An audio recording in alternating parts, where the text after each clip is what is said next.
Here we have two functions. First is y is equals to absolute of x divided by x, and y is equals to f of x. In the first case, when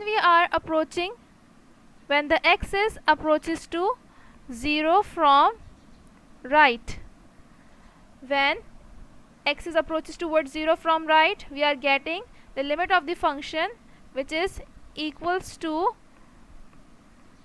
1, and when x approaches towards 0 from left, then we will get the limit of the function x approaches to 0 from left, then limit of the function is -1.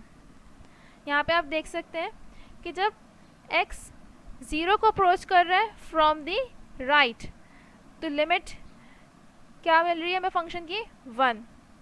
When x approaches towards 0 from left, तो limit is -1. तो 0 को approach करने पर both side से हमें दो different values मिल रही हैं, 1 and -1.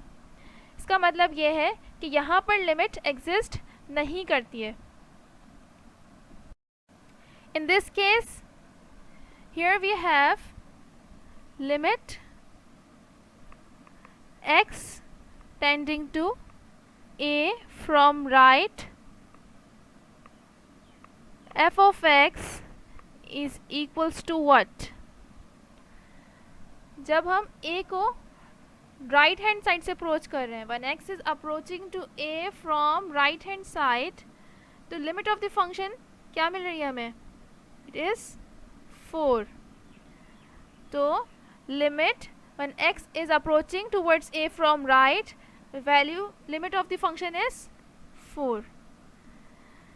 And in the same way, limit x tending to a from left, f of x is equals to what? जब हम a को लेफ्ट हैंड साइड से अप्रोच करेंगे, तो अब हमें लिमिट क्या मिल रही है? Limit is again what? It is again 4. So limit x tending to a from left, f of x is equals to 4. तो हम इस a को चाहे राइट हैंड साइड से अप्रोच करें या लेफ्ट हैंड साइड से अप्रोच करें, हमें वैल्यू क्या मिल रही है? 4 मिल रही है. तो इसका मतलब ये है कि left hand limit right hand limit equal है. सो लिमिट एग्जिस्ट कर रही है यहाँ पर. तो we can write limit x tending to a, f of x is equals to 4. इस केस में हम 0 को अप्रोच कर रहे थे बोथ साइड से, तो हमें डिफरेंट वैल्यूज़ मिल रही थी, डिफरेंट लिमिट आ रही थी. तो इसका मतलब है कि लिमिट एग्जिस्ट नहीं कर रही है.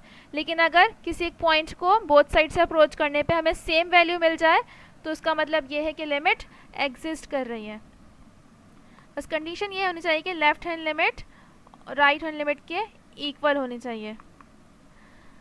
अगर हम जनरली बात करें तो हम इसको किस तरीके से लिख सकते हैं? We can write limit x tending to a, f of x is equals to l. यानी a एक ऐसा पॉइंट है जिसे हम चाहे लेफ्ट हैंड साइड से अप्रोच करें या राइट हैंड साइड से अप्रोच करें, तो हमें सिंगल वैल्यू मिलनी चाहिए, सेम वैल्यू मिलनी चाहिए. वो वैल्यू क्या होगी हमारी? वही वैल्यू लिमिट कहलाएगी. तो ये डेफिनेशन आपने याद रखनी है.